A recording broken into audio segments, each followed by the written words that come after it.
Welcome to On My Way to Wealth, the podcast where busy Gen Xers can learn financial tips as they navigate life on their way to wealth. And now, please join your host, Luis Rosa.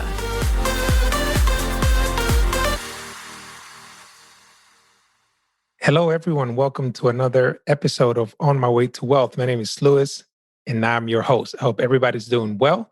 Thank you very much for tuning in.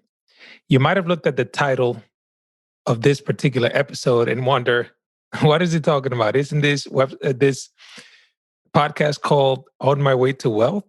So why is it that more money won't make you happy? I thought the whole point was to learn how to accumulate wealth so that you could be happy. And yeah, you're absolutely right. But I want to get a little deeper into as to what it is that happy people do with their wealth that makes them happy. It turns out it's not just the accumulation of money in and of itself, because money by itself is not going to make you happy. A lot of people buy material things in order to fill a void, and it turns out that those material things have a limited shelf life. That new car, perhaps a bigger house, and purses, whatever it is that you're into, might fill that void temporarily, but they usually have a very short shelf life. So I wanted to talk today about how you can be happier regardless of your income level. So my wife forwarded me an article that was written by Jeff Hayden, and it's titled How Happier People Spend Their Money, backed by considerable science.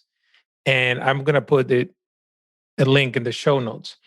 And I read the article and it reminded me of the CEO of Gravity Payments. His name is Dan Price. Back in 2015, he was in the headlines because he did a very radical move at the time, and even today, obviously, where he read a study that he realized that people are happier when they make about $75,000 a year. And apparently, the study said that when you made more money above and beyond that, it didn't necessarily bring you more happiness. So just because you made more money, it doesn't mean that people tend to be happier after that. So what he did was he took that study and he applied it to his company. He slashed his salary. I think he was making over $1 million at the time as CEO by 90%. And then he raised all of his employees so that everybody was making at least 70,000 with the goal of them making 75.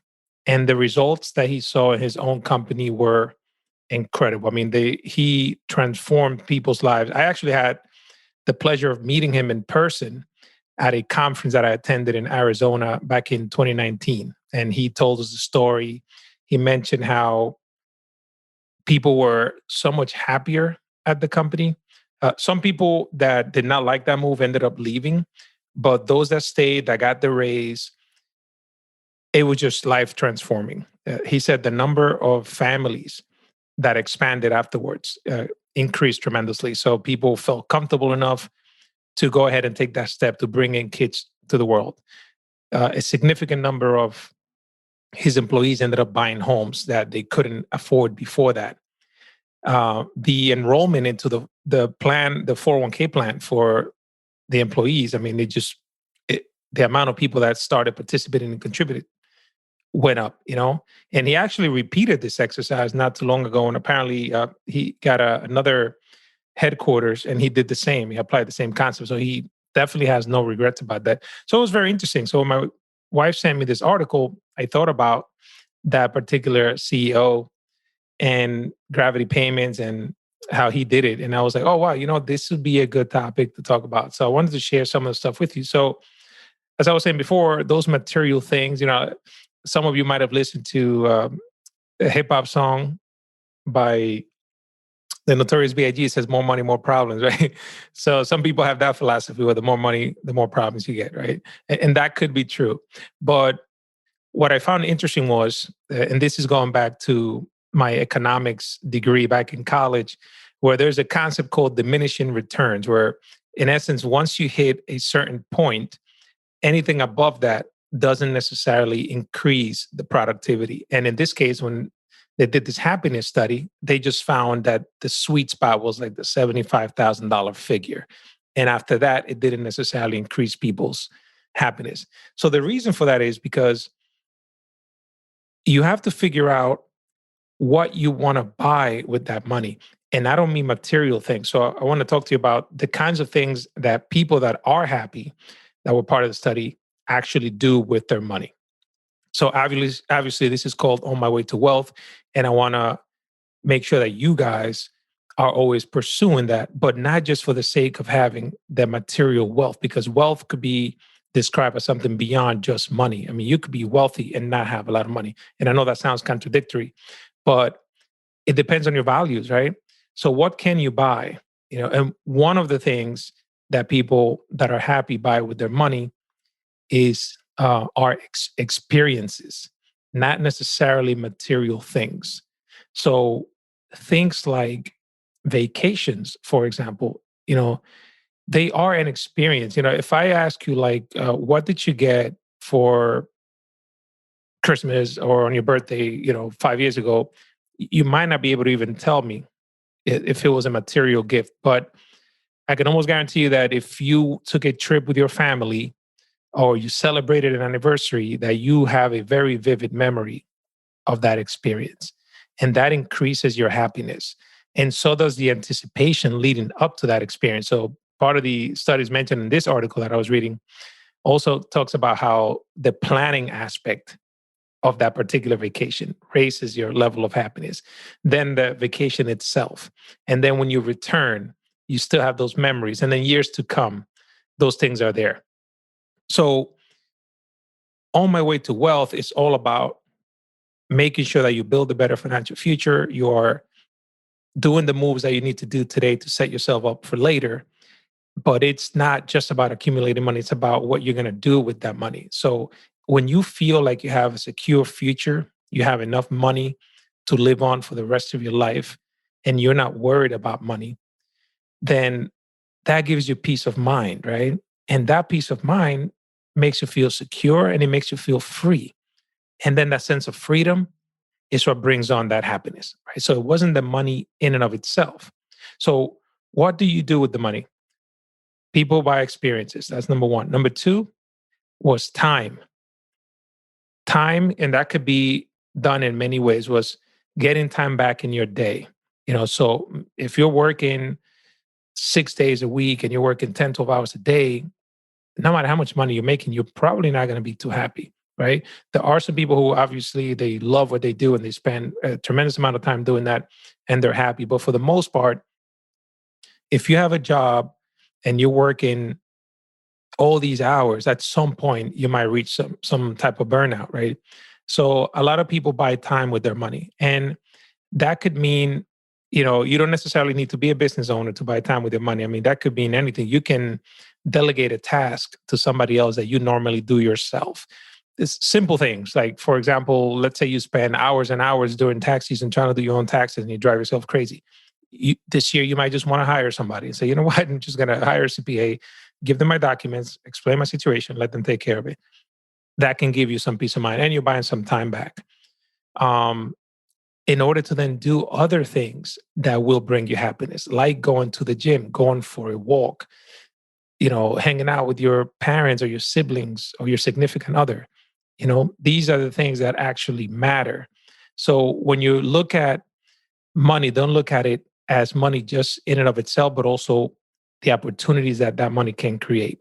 And also what you're giving up, because sometimes you might make more money, but then you also might be miserable because you're working too long, working too hard, and you might not be spending time. You might be missing your kids' games, and important events and stuff, and it might not be worth it, right? So that's one of the things that you want to analyze, and the financial planner can help you with those kinds of things, just asking the types of questions to see what is it that you're trying to achieve and see how you can get there and have that balance where you're saving money for your future, but at the same time, you're also having some sort of happiness, and it's not just waiting till you get to a certain point to reach that happiness. And the last thing that people that were happy purchased with their money was the combination of both time and experiences with friends and loved ones. That was like the number one valuable thing. So when I think about a lot of my clients that are already in their retirement age, I talk to them about the kinds of things that they do now to make them happy, and that could be just spending time with grandchildren. It could be volunteering, things of that sort. I never get an answer where it's like, oh, I just, I love this new convertible I bought, and that's like their center of the life. It's obviously that's a nice thing, and not saying that you should never do that, right? Absolutely treat yourself. But when I speak to people about their experiences, it's not really the material things. It's just the ability to have freedom of choice. And that's what it really comes down to.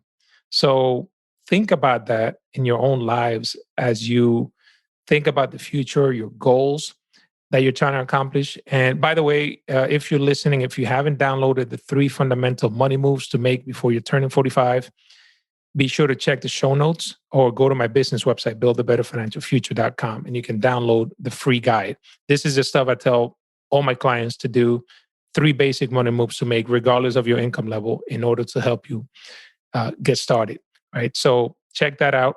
3 fundamental money moves to make before turning 45. It's in the show notes and also on my website, buildabetterfinancialfuture.com. So yeah, just think about what your goals are, what is truly important to you, and make sure that the moves that you're making today are aligned with those goals, because you don't want to overburden yourself at the expense of not having that quality time, not having those quality experiences. There's got to be a balance as well. So I hope you like the episode. As always, if you have any questions, send me an email, luis@onmywaytowealth.com. I'm going to put a copy of the article in the show notes. If you have any topic that you'd like me to speak about in the future, or you'd like me to interview somebody that you know and you think that might be a good addition to the flow of the show, feel free to reach out. I'm always open to new ideas and opportunities. So thank you all for tuning in. I hope you have a great one, and we'll see you in the next episode. Thank you for listening to On My Way to Wealth. If you have any questions, please send me an email at luis@onmywaytowealth.com. The information provided here is for information and education purposes only. The opinions expressed herein are solely those of myself, unless otherwise specifically cited. Material presented is believed to be from reliable sources, and no representations are made by my firm or myself about other parties' information or accuracy or completeness. All information or ideas provided should be discussed in detail with a financial advisor, accountant, or legal counsel prior to implementation. Thank you.